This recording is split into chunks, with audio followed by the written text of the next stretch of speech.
Today we're going to review for chapter 8-1 through 8-3. First one is we're going to do about is the geometric mean. For instance, let's have a case where we give you, let's say that I give you a 3 and a 25 and ask you to do the geometric mean to that. So all you have to do is to multiply 3 times 25, which is going to equal to 75. And then you take the square root of 75 and simplify that to the simplest form. And we know that, of course, from what we just did over here, that 25 is a perfect square, and we got 3, and of course that's a 5 and a 5.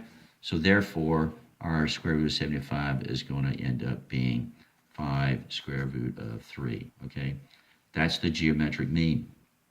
Now, we also will be given, let's draw a right triangle, best I can here. Let's say that's a right angle, kind of a lousy right angle. But anyway, we'll call this C. This side over here is going to be C because this side over here is C from here to here. And then we're going to put an altitude in there, all right? An H is the altitude. And we'll call this side A and this side over here B, all right? So that means this is the big angle. These are the angles, all right? So opposite, we'll make this a little B, and opposite this right here, make this a little A, all right? Now, and then, of course, we'll call this guy right here X and Y. Now, the way that this right here define H, for instance, or one of these letters right here, we know that the altitude we'll put H is going to end up being the geometric mean of X and Y, all right? Likewise, let's say the geometric mean of defining A is going to be the geometric mean of its nearest side, which is X, square root of X, times the entire length right here, which is the hypotenuse, which would be C. And then B, likewise, is going to be the nearest side, all right, which is going to be Y, equals the square root of Y times C, which is the entire length. So let's just do an example of one right here. Let's do an example right here. All right, here we go. We'll just make right here. Here's a right triangle, all right, and we have a right angle right here. And we'll make this side, here's our altitude. We'll call this 9, and then this entire, and we'll have our entire length right here. Let's call this, here we go, 25. So we know then all we have to do is to find out what this length over here is. So this is always got to be 14, right?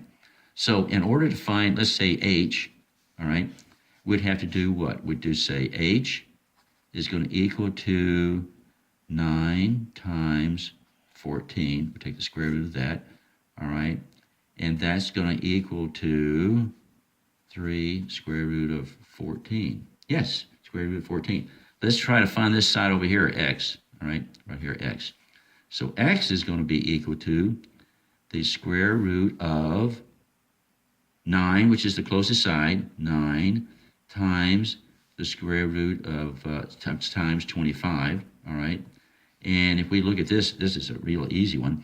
That's going to be a 3, and that's going to be a 5, which is going to equal to 15, all right? Okay, so that's enough about this. Let's talk about the Pythagorean theorem.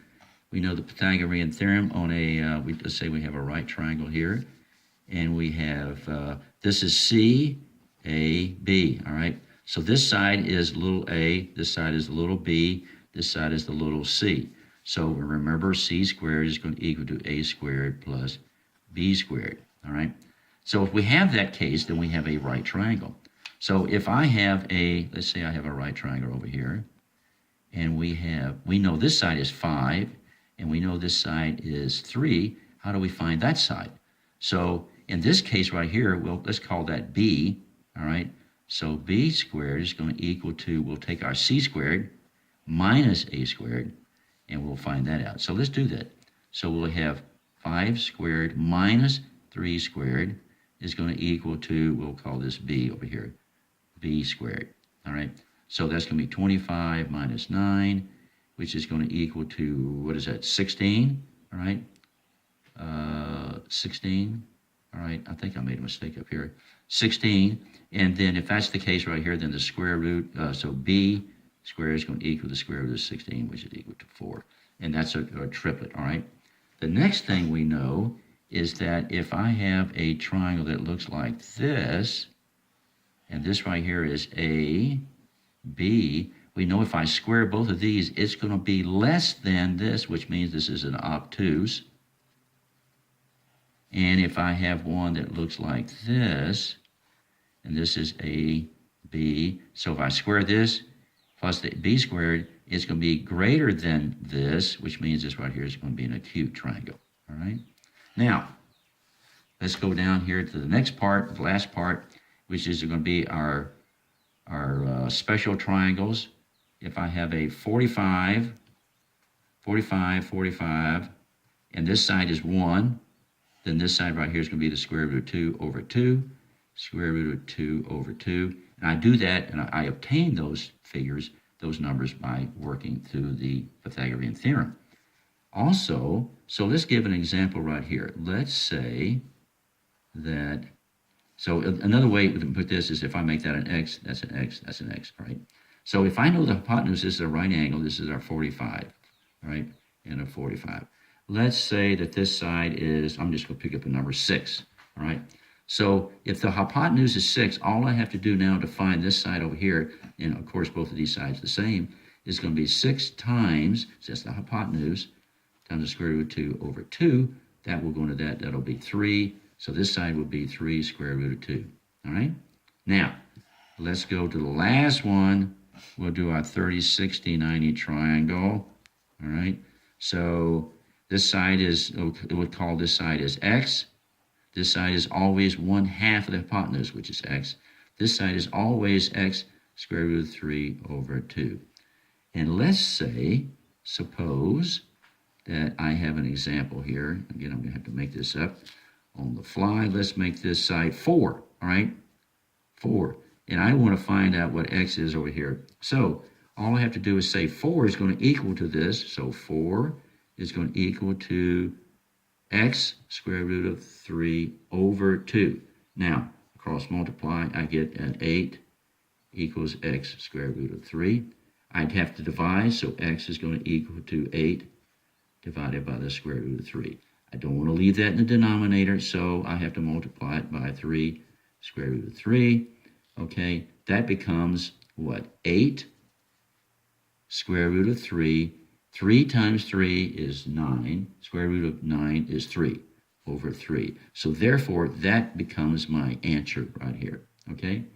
And on the 30, 60, 90 triangle, if this was the case, then this side over here, right over here, which is going to, since it's going to be opposite the 30 degrees, is going to be half of that, which means this side would be 4 square root of 3 over 3. Okay, that's a quick review for your quiz on chapter 8, 1 through 3. Okay, have a good day.